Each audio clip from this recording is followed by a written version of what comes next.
আসসালামু আলাইকুম, ডেলিশিয়াস বাংলা ফুডে সবাইকে আরও একবার স্বাগত জানাচ্ছি। আজকে আমি আপনাদের সঙ্গে ভীষণ মজাদার দুইটি স্ন্যাক্স বা নাস্তা রেসিপি শেয়ার করব। তো প্রথমে আমি মাত্র 10 মিনিটে ঝটপট চিকেন ফ্রাইটা তৈরি করে দেখাচ্ছি। এই চিকেন ফ্রাইটি আপনারা চাইলে বিকেলের স্ন্যাক্স হিসেবে অথবা বাচ্চাদের টিফিনের জন্য কিন্তু ঝটপট তৈরি করে দিতে পারেন। এই চিকেন ফ্রাইটি এত বেশি ক্রিস্পি আর এত বেশি মজাদার যে একবার খেলে আপনি বারবার তৈরি করবেন। খুবই কম মশলায় আর খুবই ঝটপট এই চিকেন ফ্রাইটি তৈরি করতে পারবেন। আশা করছি আপনাদের কাছে রেসিপিটি ভালো লাগবে। তাহলে চলুন রেসিপিটি শুরু করি। চিকেন ফ্রাই তৈরি করার জন্য এখানে আমি মুরগির হাড় ছাড়া বুকের মাংস নিয়েছি, আর এই মাংসগুলোকে আমি আগে থেকে একটু লম্বা আর চিকন করে কেটে নিয়েছি, দেখতেই পাচ্ছেন। এবার এই কেটে ধুয়ে পরিষ্কার করে রাখা চিকেনের মধ্যে মশলাগুলো দিয়ে দিব। সবার প্রথমেই এখানে আমি 1 টেবিল চামচ পরিমাণ সয়া সস দিয়ে দিচ্ছি। এবার এখানে দিয়ে দিচ্ছি 1 টেবিল চামচ পরিমাণ টমেটোর সস, আর দিয়ে দিচ্ছি স্বাদ অনুযায়ী লবণ। এখানে কিন্তু লবণটা একটু বুঝেই ব্যবহার করতে হবে, কারণ সয়া সসেও কিন্তু লবণ দেওয়া থাকে। এরপর এখানে দিয়ে দিচ্ছি 1/2 টেবিল চামচ পরিমাণ কালো গোলমরিচের গুঁড়া, সাথে দিয়ে দিচ্ছি 1 চা চামচ পরিমাণ আদা রসুন বাটা, আর 1 চা চামচ পরিমাণ দিয়ে দিচ্ছি লাল মরিচের গুঁড়া। এবার এখানে দিয়ে দিচ্ছি 1 ফালি লেবুর রস, এখানে প্রায় 1/2 টেবিল চামচের মতো লেবুর রস হবে। এরপর এখানে দিয়ে দিচ্ছি একটা ডিম। এবার সবকিছু একসঙ্গে ভালো করে মিশিয়ে নিতে হবে। যেহেতু বলেছিলাম একদম কম মশলায় ঘরে থাকা উপকরণ দিয়ে চিকেন ফ্রাইটা তৈরি করব, আমি এখানে যে উপকরণগুলো দিয়েছি দু একটা বাদে সবার বাসায় কিন্তু কম বেশি সব উপকরণগুলো থাকে। এত কম মশলা দেওয়ার পরেও কিন্তু এই চিকেন ফ্রাইগুলো খেতে অনেক বেশি মজার হয়েছিল। সবকিছু মেখে নেওয়ার পর আপনারা চাইলে এই চিকেনগুলোকে 20 মিনিটের জন্য রেস্টে রেখে দিতে পারেন। তবে আজকে আর আমি এগুলোকে রেস্টে রাখবো না, সরাসরি ভাজতে চলে যাব। এবার চিকেনগুলোকে কোটিং করার জন্য একটা মিশ্রণ রেডি করে নিতে হবে। তার জন্য ছড়ানো একটা প্লেটে নিয়ে নিচ্ছি 1 কাপ পরিমাণে ময়দা। চিকেন ফ্রাইগুলো যাতে অনেক বেশি ক্রিস্পি হয় তার জন্য এখানে দিয়ে দিচ্ছি 1/3 কাপ পরিমাণে চালের গুঁড়া। আপনারা চাইলে এখানে কর্নফ্লাওয়ারও ব্যবহার করতে পারেন।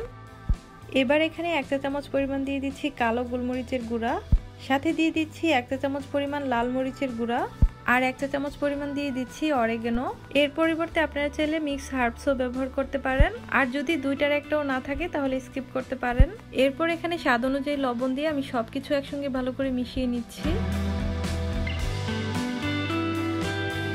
শুকনো উপকরণগুলো মিশিয়ে নিয়েছি। এবার এখানে একটা চিকেনের পিস নিয়ে নিচ্ছি। এবার এই চিকেনের পিসটাকে ময়দার এই মিশ্রণের মধ্যে কোট করে নিব। হাত দিয়ে একটু চেপে চেপে কোট করে নিচ্ছি। এরপর চিকেন থেকে এক্সট্রা ময়দাটা ঝেড়ে ফেলে দিব।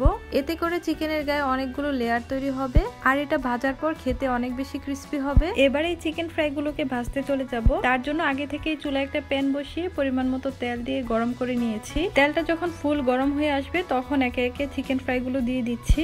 একদম গরম তেলে চিকেন ফ্রাইগুলোকে ছাড়তে হবে, তাহলে চিকেনের গায়ে অনেক বেশি লেয়ার তৈরি হবে, আর ফ্রাইগুলো খেতেও কিন্তু অনেক বেশি ক্রিস্পি হবে। চিকেনগুলো দিয়ে দেওয়ার পর চুলার আঁচটা কমিয়ে দিতে হবে, তা না হলে উপরে খুব দ্রুতই কালার চলে আসবে আর ভিতরটা কিন্তু কাঁচা থাকবে। চিকেনগুলো দিয়ে দেওয়ার পর চুলার আঁচটা মিডিয়ামে রেখে এগুলো ভেজে নিতে হবে। যেহেতু চিকেনগুলো একদমই পাতলা করে কাটা, তাই এগুলো ভাজতে কিন্তু খুব বেশি একটা সময় লাগবে না। মাত্র 4-5 মিনিটের মতো ভেজে নিলেই কিন্তু চিকেনগুলো একদম সিদ্ধ হয়ে যাবে। চিকেন ফ্রাইগুলোকে আমি 5 মিনিটের মতো ভেজে নিয়েছি। দেখতেই পাচ্ছেন উপরে কালার চলে এসেছে আর ভিতরটাও কিন্তু সিদ্ধ হয়ে গিয়েছে। এবার এগুলোকে তেল থেকে উঠিয়ে নিব। ব্যাস, তৈরি করে নিলাম ভীষণ মজাদার এবং ঝটপট এই মুচমুচে চিকেন ফ্রাইগুলো। এই ফ্রাইগুলো তৈরি করতে আমার 10 মিনিটেরও কম সময় লেগেছে, আর খেতে তো মাশাআল্লাহ অনেক বেশি মজার হয়েছিল। আপনারা অবশ্যই বাসায় ট্রাই করবেন, আর ভালো লাগলে অবশ্যই লাইক, কমেন্ট এবং শেয়ার করে দিবেন। আর চ্যানেলে যদি নতুন হয়ে থাকেন তাহলে অবশ্যই চ্যানেলটি সাবস্ক্রাইব করে চ্যানেলের সাথেই থাকবেন। আর যদি ফেসবুক থেকে দেখে থাকেন তাহলে অবশ্যই পেজটি ফলো করে রাখবেন। তাহলে এবার আমি আপনাদের সঙ্গে দ্বিতীয় স্ন্যাক্স রেসিপিটিও শেয়ার করে ফেলছি। আজকে আমি কাঁচা আলু দিয়ে মাত্র 10 মিনিটে ক্রিস্পি একটা নাস্তা রেসিপি শেয়ার করব। খুব মজাদার এই নাস্তাটি বাড়ির ছোট থেকে বড় সবাই কিন্তু খেতে অনেক বেশি পছন্দ করবে। আশা করছি রেসিপিটি আপনাদের কাছে ভালো লাগবে। ভালো লাগলে লাইক, কমেন্ট এবং বেশি বেশি শেয়ার করবেন। চ্যানেলটি সাবস্ক্রাইব করে বেল বাটনটি অন করে রাখবেন। তাহলে চলুন রেসিপিটি শুরু করা যাক। এখানে মাঝারি সাইজের 2টা আলু নিয়েছি, আর আলুগুলোকে আমি আগে থেকেই খোসা ছাড়িয়ে নিয়েছি। এবার আলুগুলোকে কেটে নিতে হবে। প্রথমে আলুর 2 পাশটা কেটে সমান করে নিচ্ছি। এবার লম্বা লম্বা করে পিস করে নিব। ফ্রেঞ্চ ফ্রাই তৈরি করলে আলুগুলোকে যেভাবে কাটে ঠিক সেভাবেই কেটে নিব। একইভাবে আমি 2টা আলুই কেটে নিব। দেখতেই পাচ্ছেন আমি এভাবে লম্বা করে 2টা আলুই কেটে নিয়েছি।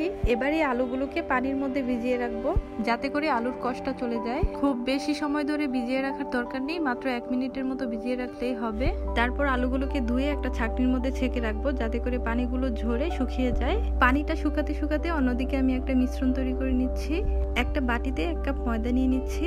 এবার দিয়ে দিচ্ছি স্বাদ মতো লবণ, দিয়ে দিচ্ছি হাফ চামচ কালো গোলমরিচের গুঁড়া, আর দিচ্ছি হাফ চামচ লাল মরিচের গুঁড়া।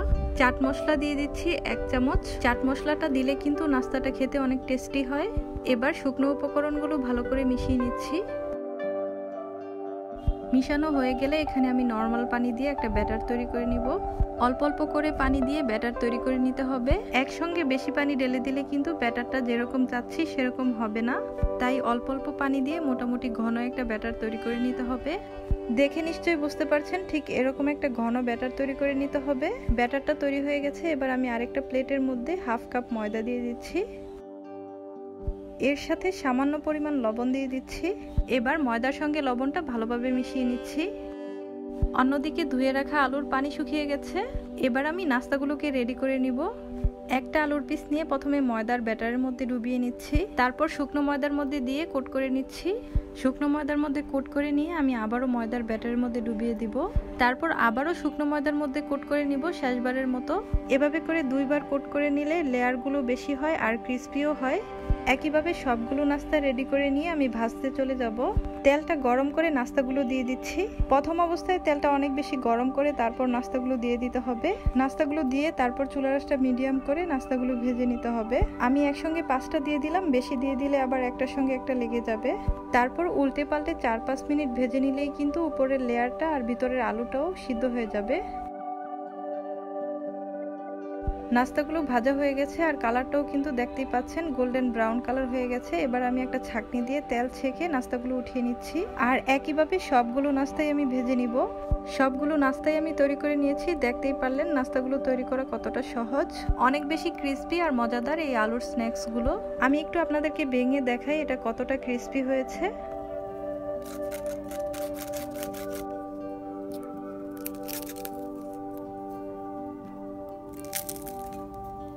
শব্দটা শুনে নিশ্চয়ই বুঝতে পারছেন নাস্তাগুলো কতটা ক্রিস্পি হয়েছে, আর খেতেও কিন্তু দারুণ হয়েছে। আপনারা অবশ্যই বাসায় ট্রাই করবেন। আশা করছি নাস্তার রেসিপিটি আপনাদের কাছে ভালো লাগবে। ভালো লাগলে লাইক, কমেন্ট এবং বেশি বেশি শেয়ার করবেন। চ্যানেলটি সাবস্ক্রাইব করে চ্যানেলের সাথেই থাকবেন। আজকে এখানেই বিদায় নিচ্ছি। আল্লাহ হাফেজ।